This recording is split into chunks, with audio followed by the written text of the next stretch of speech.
नमस्कार दोस्तों, मैं डॉक्टर भावेश। आज की वीडियो हम लोग देखने वाले हैं कि मीनोपॉज़ के बाद या मीनोपॉज़ल वुमेन जिनके पीरियड्स बंद होने वाले हैं या बंद हो गए हैं, उनकी बॉडी में या उनकी स्किन में झुर्रियाँ, रिंकल्स जिसे हम बोलते हैं, वो पड़ने लगती हैं, स्किन लटकने लगती है।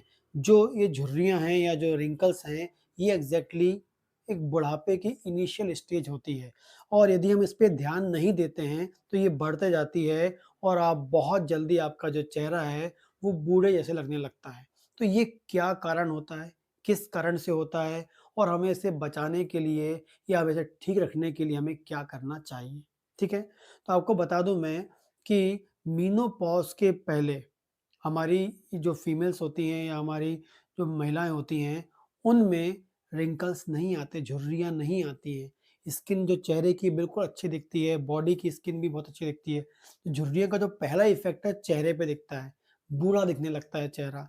कई पेशेंट्स आती हैं और इससे परेशान रहती हैं।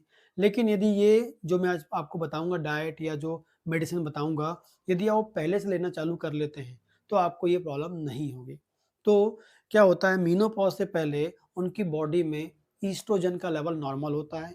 क्यों होता है? क्योंकि उनकी ओवरी प्रॉपर काम करती रहती है। जैसे ही मेनोपॉज़ आता है तो ओवरी काम करना बंद कर देती है और एस्ट्रोजन का लेवल कम होने लगता है। मतलब मेनोपॉज़ से पहले एस्ट्रोजन ज़्यादा होता है और मेनोपॉज़ के बाद कम हो जाता है। ये सबसे बड़ा अंतर होता है। तो जब मेनोपॉज़ के पहले जब एस्ट्रोजन ज़्यादा होता है, तो एस्ट्रोजन क्या करता है, 2 इम्पोर्टेंट चीज़ करता है जिससे हमारी स्किन में एक टोन बनी होती है। मतलब स्किन एकदम खिंची हुई रहती है, सिकुड़ी नहीं रहती है।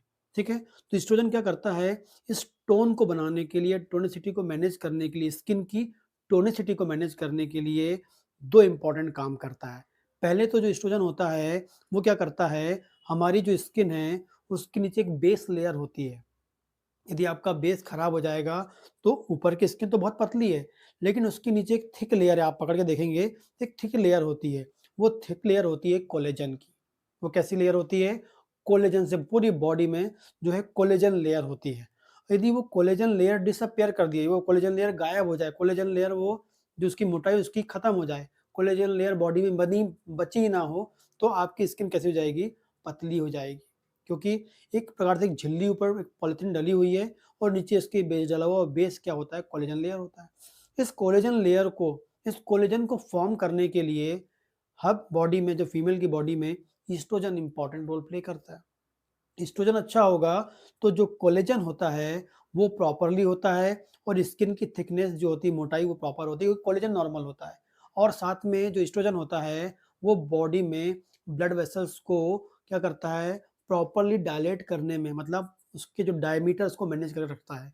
जिस कारण से कोलेजन फॉर्मिंग सेल्स जो होती हैं उनको प्रॉपर ब्लड मिलता रहता है। यदि आपका जो पाइप है नॉर्मल साइज़ में होगा तो नॉर्मल ब्लड जाएगा। उस नॉर्मल साइज़ को मैनेज करने में एस्ट्रोजन भी इम्पोर्टेंट रोल प्ले करता है। ख़ासकर कोलेजन टिश्यूज़ को, कोलेजन सेल्स फॉर्मिंग जो सेल्स होती हैं, उनको प्रॉपर ब्लड पहुँचाता है। प्रॉपर ब्लड पहुँचाता है, प्रॉपर न्यूट्रिएंट पहुँचाता है ताकि वो सेल प्रॉपर ब्लड से न्यूट्रिएंट लेकर, प्रॉपर ऑक्सीजन को लेके, प्रॉपर प्रोसेस करके कोलेजन बना सके। तो एस्ट्रोजन 2 काम कर रहा है, कोलेजन को फ़ॉर्म करवा रहा है और कोलेजन को बनाने वाला जो रॉ मटेरियल है, उसको भी ब्लड के द्वारा वहाँ सेल तक पहुँचाता है। लेकिन जैसे ही मतलब जो को पहुँचाता है जिस जिस कारण से क्या होता है, कोलेजन जो की थिकनेस होती है नॉर्मल होती है, ठीक है? लेकिन जैसे ही मेनोपॉज़ आता है, एस्ट्रोजन का लेवल कम होने लगता है क्योंकि ओवरी काम करने बंद कर देती है, तो एस्ट्रोजन बिल्कुल कम हो जाता है, 0 होने लगता है, 0 हो जाता है। जिस कारण से क्या होता है, कोलेजन बनने की जो प्रोसेस है वो धीरे-धीरे कम होने लगती है और साथ में उस एरिया की जो ब्लड की सप्लाई है, वो भी कम होने लगती है क्योंकि बताया मैंने आपको प्रॉपर डायलेट करके रखेगी तो ब्लड सप्लाई प्रॉपर जाएगी, लेकिन एस्ट्रोजन नहीं तो प्रॉपर वो डायलेट नहीं हो पाएगी और उसको प्रॉपर न्यूट्रिएंट ऑक्सीजन नहीं पहुँच पाएगी, जिससे वहाँ पर कोलेजन नहीं बन पाएगा। अब कोलेजन नहीं बनेगा तो जो नीचे की लेयर है, स्किन नीचे की लेयर जो है वो कैसी करने लगेगी? गलने लगेगी और एकदम पतली हो जाएगी। जिस कारण से आपकी जो स्किन है, जिसमें जो खिंचाव था, एक तनाव था, एक टोन था, वो खत्म हो जाएगा क्योंकि कोलेजन लेयर चली गई है।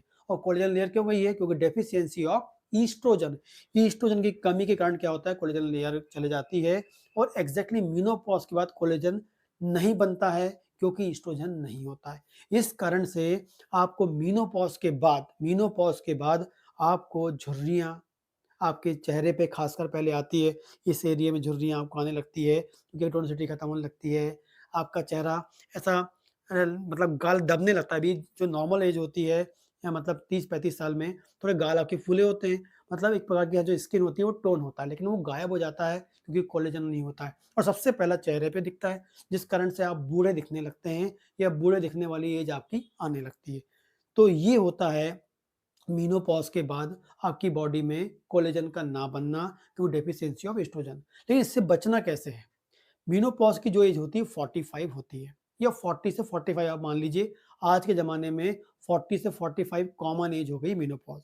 जैसे आप इस एज की ओर जा रहे हैं, यदि आप इस एज की वुमन हैं, आप मेरा वीडियो देख रही हैं, तो बिल्कुल ये फ़ॉलो करें आप। ये करना करेंगे तो आप बचे रहेंगे, आगे जाके बचे रहेंगे। आपको कोलेजन बनने में प्रॉपर सपोर्ट मिलेगा न्यूट्रिएंट से और जो एस्ट्रोजन है वो लेवल डाउन होने के बाद भी आपका कोलेजन बनता रहेगा। क्योंकि जो एस्ट्रोजन लाइक एक हार्मोन होता है जो फीमेल की बॉडी में एक दूसरी जगह से बनता है, जिसका नाम होता है एड्रिनल ग्लैंड। उस ग्लैंड से बनता है लेकिन बहुत कम मात्रा में बनता है, क्योंकि मैक्सिमम नंबर में तो कहाँ से बनता रहता है, ओवरी से बनता रहता है नॉर्मल लाइफ में। लेकिन जैसे वो ओवरी काम करने बंद कर देगी, तो हम इस हार्मोन्स के लेवल को थोड़ा-सा स्लाइट इंक्रीज़ कर सकते हैं। लेकिन यदि आप ये डाइट लेते हैं तो, जो आपके एस्ट्रोजन लाइक फंक्शन करके आपके कोलेजन को बनाने में, बुढ़ापे को कम करने में, झुर्रियाँ खत्म करने में या झुर्रियों को लेट लाने में। झुर्रियाँ तो आएगी, लेकिन हो सकता है कि आपको 10 साल एक्स्ट्रा कर दे, 10 साल बाद आए। 10 साल तो आप कम से कम यंग दिख सकते हैं। अपनी लाइफ को यंग करने में हेल्प करेगा। तो सबसे पहले क्या करना है आपको, बेस्ट ए क्वालिटी का कोलेस्ट्रॉल जो डाइट होती है, मतलब कोलेस्ट्रॉल फूड हम बोलेंगे।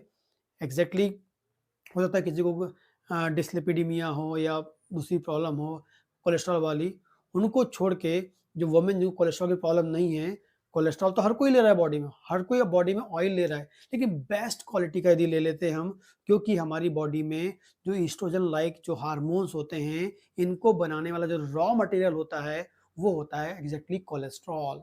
कोलेस्ट्रॉल से ही क्या बनता है? हमारी बॉडी में एस्ट्रोजन बनता है और ऐसे बहुत सारे हार्मोन्स बनते हैं। यदि आप कोलेस्ट्रॉल खाना बंद कर देंगे, तो आपकी बॉडी में एस्ट्रोजन बनेगा ही नहीं या एस्ट्रोजन लाइक सब्सटेंस बनेगा ही नहीं। तो इसलिए आप एक अंडा अच्छा खा सकते हैं, पीला वाला भाग भी ले सकते हैं, कोई दिक्कत नहीं है। एक बॉइल्ड एग ले सकते हैं।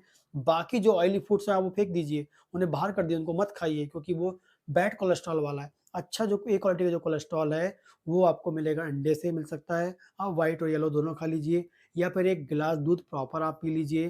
ज़्यादा मलाई मत उतारिए उसको, 1 गिलास दूध पी लीजिए आप। ये 2 इम्पोर्टेंट चीज़ है जो आपको क्या कर सकता है, गुड क्वालिटी का कोलेस्ट्रॉल दे देगा और जो हमारी ग्लैंड के द्वारा उपयोग करके एस्ट्रोजन लाइक सब्सटेंस फॉर्म करेगा, जो हमारे कोलेजन को बनाने में हेल्प करेगा। ये आपको करना है, बहुत अधिक ज़रूरी है, बहुत अधिक फ़ायदा है। हर मेनोपॉज़ल वुमेन को जैसे ही उनकी एज आने वाली है, उनको 1 अंडा खाना चालू करना चाहिए उबला वाला या फिर 1 गिलास दूध रात के रात लेना चाहिए, लेकिन मलाई उतार के ना लें, ठीक है? इसके अलावा जो वेजिटेरियंस होते हैं, वो दूध के साथ मलाई भी खा सकते हैं। मलाई भी एक थोड़ा-सा घर का जो दूध का मलाई भी वो खा सकते हैं, जिसमें बेस्ट क्वालिटी का कोलेस्ट्रॉल मिलता है, जो आपकी बॉडी में एस्ट्रोजन लाइक सब्सटेंस को फॉर्म करने में हेल्प करेगा। तो पहले ये करना है। सेकंड क्या करना है आपको, अपनी बॉडी में विटामिन डी के लेवल को मेंटेन करवाना है। सेकंड क्या करना है आपको, विटामिन डी के लेवल को मेंटेन करवाना है। थर्ड आपको क्या करना है, आपको जो सोयाबीन के दाने लेने हैं, सोयाबीन के 20 दाने पानी में फुलो दीजिए, पानी में फुला के पानी में डाल दीजिए, 24 घंटे फूल जाएँगे, उसका छिलका उतार के खा लीजिए। तो नेचुरली रिसर्च में बताया गया है कि उसमें नेचुरली बहुत स्मॉल नंबर में नेचुरल एस्ट्रोजन होता है, जो बॉडी को सपोर्ट करता है कोलेजन को फॉर्म करने में। यदि किसी को थायराइड है, वो ये सोयाबीन नहीं ले सकता है, ठीक है? बाकी 2 चीज़ कर ले वो, लेकिन सोयाबीन मत लें और जिनको थायराइड नहीं है, वो सोयाबीन के दाने ले सकता है या सोयाबीन से बने प्रोडक्ट भी खा सकता है, क्योंकि इसमें नेचुरली क्या होते हैं, एस्ट्रोजन लाइक सब्सटेंस होता है। तो ये जाके आपकी बॉडी के एस्ट्रोजन लेवल को बढ़ाएगा, कोलेजन को बनाने में हेल्प करेगा। तो ये आपको डाइट में करनी है। इसके अलावा एक होम्योपैथिक दवा आप ले सकते हैं, वेरी इफ़ेक्टिव दवा है, जो आपको हेल्प कर सकती है इस कोलेजन की प्रोसेस को बढ़ाने में, कोलेजन को बनाने में। दवा का नाम है अल्फ़ा-अल्फ़ा। अल्फ़ा-अल्फ़ा मदर टिंचर आप ले लीजिए, वेरी इफेक्टिव मदर टिंचर है, जिसकी आपको 10 बूंद सुबह, 10 बूंद शाम, आधा कप पानी में, 10 बूंद सुबह, 10 बूंद शाम, आधा कप पानी में लगातार आप लेते रहेंगे, तो ये आपकी बॉडी में जो एस्ट्रोजन बनने की जो प्रोसेस है उसको भी इम्प्रूव करेगी एंड कोलेजन की प्रोसेस को भी क्या करेगी, ये इम्प्रूव करवाएगी। इसके अलावा कोई क्वेश्चन तो आप मुझे कमेंट कर सकते हैं और दिए गए नंबर पे मुझसे ऑनलाइन कंसल्टेशन चाहते हैं तो आप अपॉइंटमेंट लेके आप मेरे से बात कर सकते हैं। नमस्कार दोस्तों।